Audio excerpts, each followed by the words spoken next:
Good morning. Today I'm going to be teaching you about rapid remediation. Remediation. Rapid remediation is a dimension of rapid learning. Rapid learning is an approach to learning that propels students to learn faster and efficiently. Faster learning and efficiently. So it is used to, empower underachieving students, students who are doing below their potentials and who may want to do work fast enough so that they can catch up with their peers. So we use rapid remediation to help these students to catch up with their peers. Another thing about rapid remediation is that it involves swift intervention. Swift intervention to move ahead and meet up with their peers. Entails 11 steps. So rapid remediation entails 11 steps. There is another type of remediation, it's called typical remediation. And typical remediation is not as fast as rapid remediation, but it is also, focused on fast and efficient learning. So today we're going to talk about the rapid remediation because it is fast and you can use it to empower students, say if they are preparing for an exam. So let's move on and talk about rapid remediation.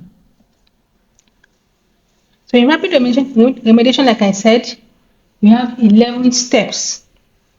11 steps. The first step is what we call assessment and diagnosis. Assessment and diagnosis.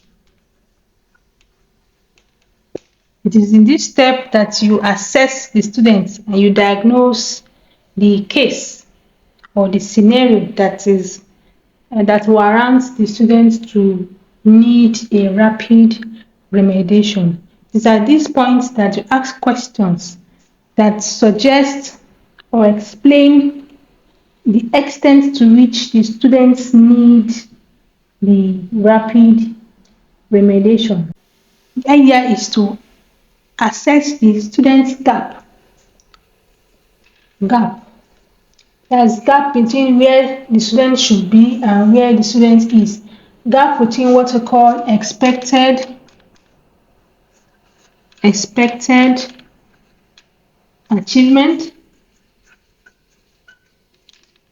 and actual achievement.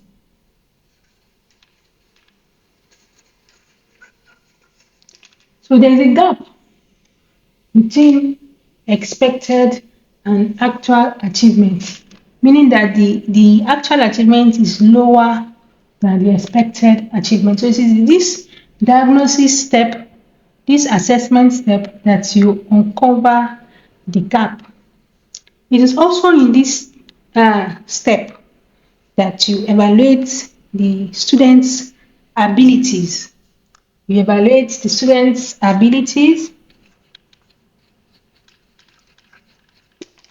and strengths, weaknesses, motivation, mindset, and so on. So it is in this step that you have to uncover all of this. The idea of this step is for you to understand the case enough for you to be able to provide needed support during the rapid remediation process. So let's move on to the second step. The second step is where we select the critical learning objective. We select the critical learning objective. You see, in this step, we have to choose a critical learning objective. Recall that rapid remediation is a swift intervention, and you don't want to, you don't want to waste too much time. That is why we focus on just one objective, and that objective is what we call the critical learning objective. You see, in the first step, when we were able to uncover the gap, we must have uncovered the learning objectives. So amongst those learning objectives, we choose the critical learning objective, which is what we now, use in the second step of a rapid remediation. So in the third step, this is where we now decide on the kind of rapid learning strategies, techniques, and methods that we use. We choose the specific rapid learning strategies, techniques, and methods that we will use. You see, there are about 100 rapid learning strategies, techniques, and methods that we can use in rapid remediation. But we cannot use all of them. Remember that it is a swift intervention. So you have to choose the specific ones. For instance, you can choose just 5, you can choose 3, you can choose 4, you can choose 7, depending on the severity of the case or depending on the gap. So in the third step, we choose or we outline the specific rapid learning strategies, techniques, and methods that we are going to be using. Now, let's go to the fourth step. In the fourth step, this is where we choose the right resources that we're going to use. You recall that we've already chosen the specific rapid learning strategies, techniques, and methods. Now, these rapid learning strategies, techniques, and methods, they need resources for you to put them to work. So here we choose those resources that align with the specific rapid learning strategies, techniques, and methods that we chose in step 3. So at this juncture, we now begin the remediation process proper. Recall that in the first step, we did an assessment and analysis where we uncovered the gap and the learning objectives. Then we went into identifying the critical learning objective.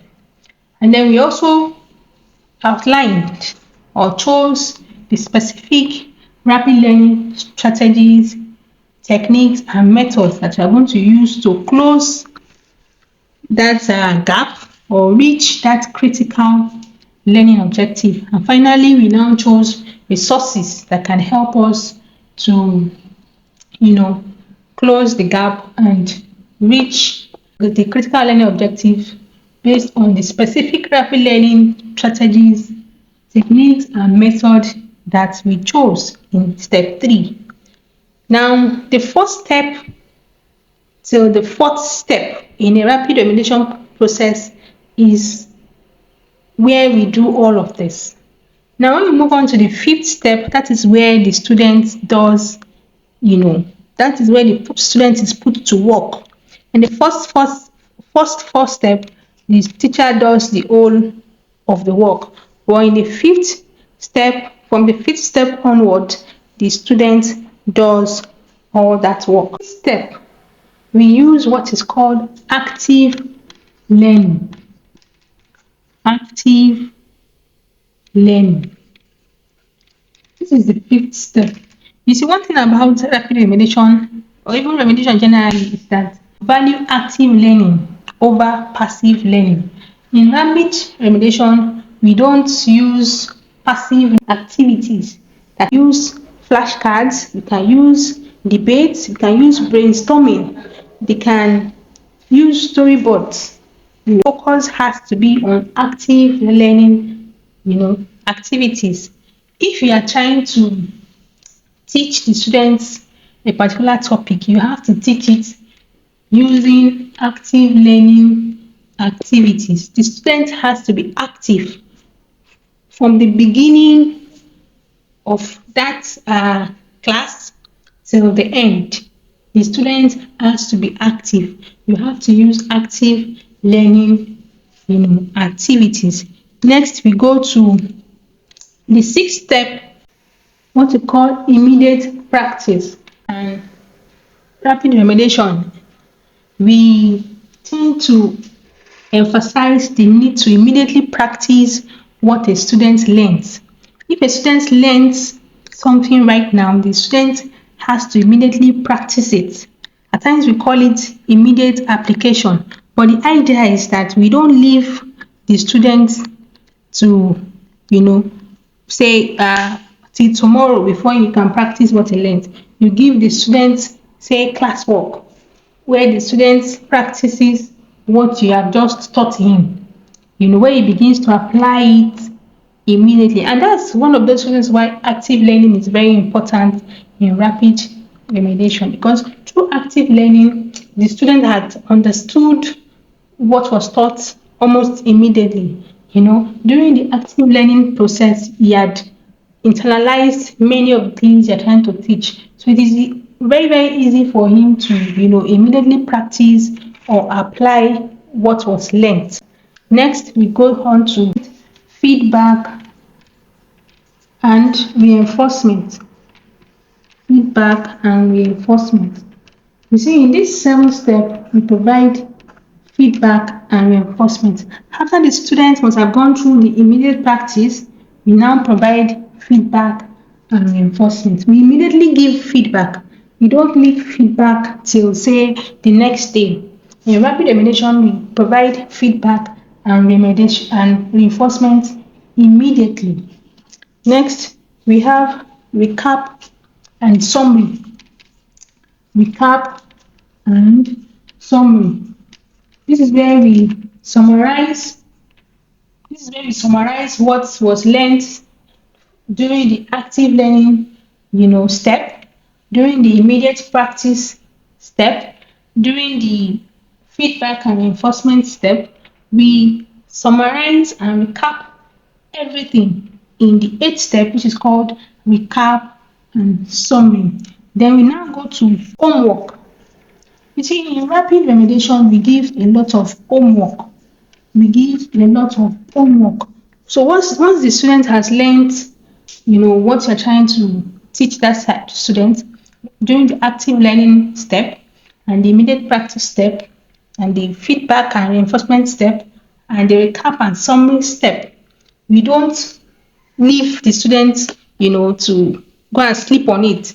We give the students homework where he gets to practice all over again. So we do that so that the students can, internalize what was taught and can also reinforce what he learned. Next, we go through what is called, in the 10th step, we go through a quick follow-up.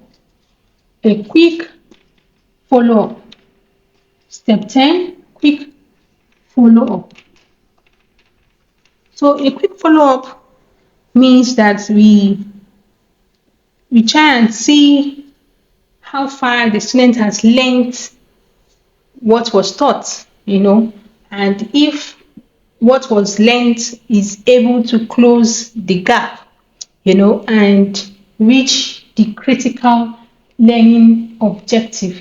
Did the student do well? Was he able to achieve what we set out for him to achieve? Was he able to close the gap? Was he able to learn what he was supposed to learn? The quick follow-up is that stage where we analyze what had happened in the previous steps and see how well we were able to, close the gap and reach the critical learning objective. And then finally, we use collaboration. This is the last step in a rapid remediation process. Collaboration can entail meeting with the parents,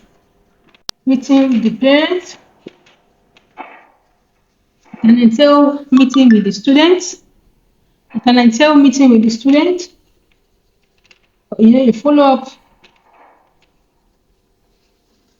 based on what was discovered during the quick follow-up. It can also entail, collaborating with the students' teacher. But the essence of the collaboration is, foster sustainability in the rapid remediation steps. So these are the 11 steps of a typical rapid remediation process. I hope you understand what I've been trying to say. If you have questions, please reach out to me and let's see how we can, use a rapid remediation session to help a particular student. So you can use this rapid remediation session to work on a student in less than 1 hour, and that student would have, closed that gap, reached a critical learning objective, and be able to catch up with his or her peers, say in preparation for an exam. So rapid remediation is a swift, way of helping students learn fast and efficiently, meaning they would not lose much information at the end of the day, and they would have, very little cognitive load, or manageable cognitive load, such that their brain can easily access or process the information that was taught. So, and the reason why this happens is because of the fact that rapid remediation is designed to foster rapid learning. In fact, it is a dimension of rapid learning. See you in the next class.